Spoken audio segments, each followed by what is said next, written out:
Bonjour, bonjour. Je vous salue dans le précieux nom de notre Seigneur et Sauveur, le Seigneur Jésus-Christ.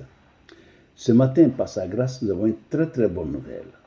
Et cette nouvelle est dans Jean 19, 23 à 26. Je lis tout de suite la parole de Dieu. Jésus dit à ses disciples, je vous le dis en vérité, un riche entrera difficilement dans le royaume des cieux. Je vous le dis encore, il est plus facile à un chameau de passer par le trou d'une aiguille qu'à un riche d'entrer dans le royaume de Dieu. Les disciples, ayant entendu cela, furent très étonnés et dirent, qui peut donc être sauvé?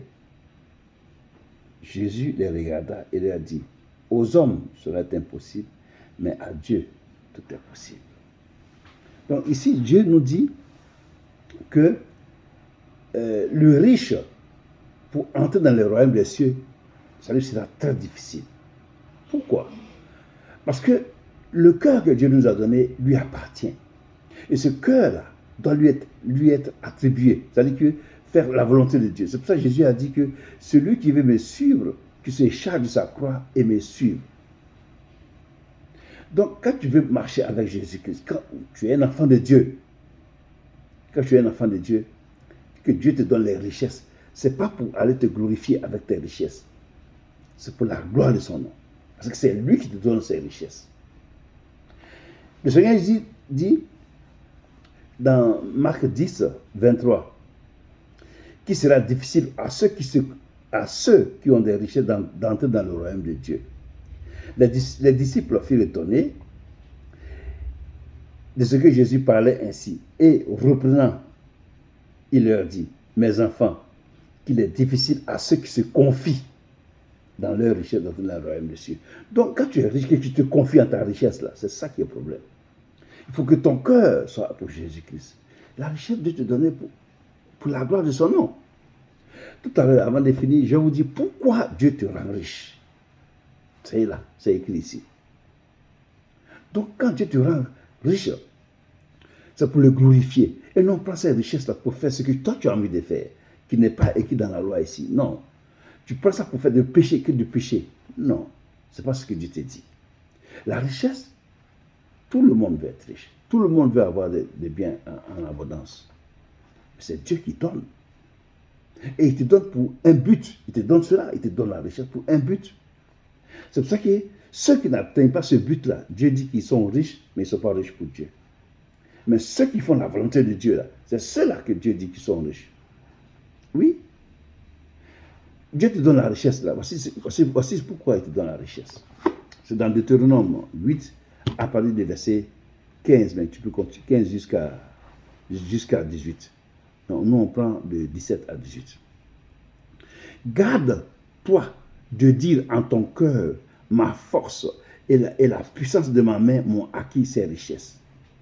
Souviens-toi de l'Éternel, ton Dieu, car c'est lui qui te donnera de la force pour les acquérir, afin de confirmer, comme il le fait aujourd'hui, comme je le fais maintenant, comme il le fait aujourd'hui, son alliance qu'il a jurée à tes pères. Donc, Dieu te rend riche pour que tu t'occupes de son œuvre. Dieu te rend riche pour que tu évangélises. Dieu te rend riche pour que tu donnes des moyens à l'église d'aller évangéliser, d'aller sauver des âmes. C'est ça. C'est ça, c'est ce qui est écrit ici. Car c'est lui qui te donnera de la force pour les acquérir afin de confirmer, comme il le fait aujourd'hui, comme je suis en train de te prêcher là, comme il le fait aujourd'hui, son alliance qu'il a jurée à tes pères. Pour faire l'œuvre de Dieu, pour gagner des âmes, pour sortir des pauvres de les situations les plus difficiles. C'est ça que Dieu te rend riche pour ça. C'est pour ça qu'il t'a donné l'argent.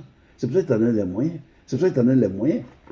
Ce n'est pas pour que toi-même tu vas te faire voir, pour que tu t'enfles d'orgueil parce que tu as une situation élevée.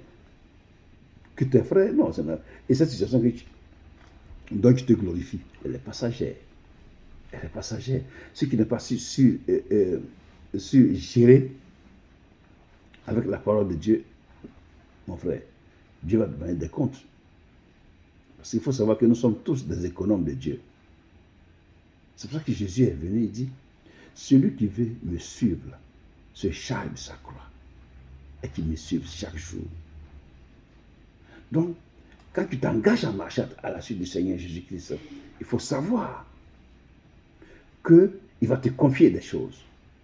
Et quand il te confie des choses, il faut savoir bien gérer parce qu'il va te demander des comptes de ce qu'il t'a confié. C'est ça. Donc, quand il te donne les richesses, il ne faut pas prendre ça pour aller chercher des femmes, aller t'habiller chaque jour, mener une brillante vie. Non. C'est pour établir. C'est pour que tu puisses établir l'alliance de Dieu. Pour que tu puisses, comme il a fait aujourd'hui, son alliance. Car c'est lui qui donnera de la force pour les accueillir, afin de confirmer, comme il le fait aujourd'hui, son alliance qu'il a jurée à tes pères. Mon frère et ma soeur, la richesse est une bonne chose. Et faire de ta richesse la volonté de Dieu, c'est ça qui est meilleur. C'est ça qui est meilleur. Maintenant, si tu n'arrives pas à le faire, demande à Dieu. Parce que ce qui est impossible à l'homme est possible à Dieu. Dieu, le seul qui peut détourner ton cœur de ta richesse pour venir à lui, afin que tu fasses sa volonté. C'est lui seul. Donc demande-lui, Seigneur, tu m'as rendu riche, tu m'as donné la force pour acquérir toutes ces richesses-là. Mais voici la vie que je mène, que je n'aime pas. Aide-moi à faire ta volonté. Et il va te montrer où tu vas aller s'aimer et ce que tu dois faire. Et tu vas le faire très bien. Et fais-le bien s'il te montre. Que Dieu te bénisse. Mets ça en pratique. N'oublie pas que les richesses que nous avons ici, sont passagères. On va laisser ça ici pour partir. Mais ce qu'on aura sémé là, on va le récolter dans le ciel. Oui, tout le bien que tu feras, Dieu va te bénir avec cela. Il va te bénir davantage. Que Dieu te bénisse abondamment. Toi qui as compris cette parole, mets cette parole en pratique. Et mets ça en pratique. Et marche selon cette parole. Toi qui n'as pas compris, on repasse, écoute la vidéo ensuite. Afin que tu puisses comprendre cette parole et pour la mettre en pratique. Que Dieu te bénisse. Je fais un appel aujourd'hui, comme toujours. Je fais un appel aujourd'hui pour ceux qui n'ont pas encore donné leur vie au Seigneur Jésus-Christ. Je vous exhorte ce matin à vous tourner vers le roi de gloire, vers la lumière du monde, pour que vous soyez sauvés. Tournez-vous, donnez dos aux ténèbres et tournez-vous vers la lumière. Car cette lumière est la véritable lumière qui est venue dans le monde et qui donne la vie. C'est Jésus-Christ. Ne néglige pas ta vie. Ne néglige pas ta vie. La Bible dit que fais ce que tu veux. Bois, danse, mange, fais tout ce que tu veux. Mais n'oublie pas que Dieu jugera tout ce que tu as fait là. Il va t'appeler en jugement.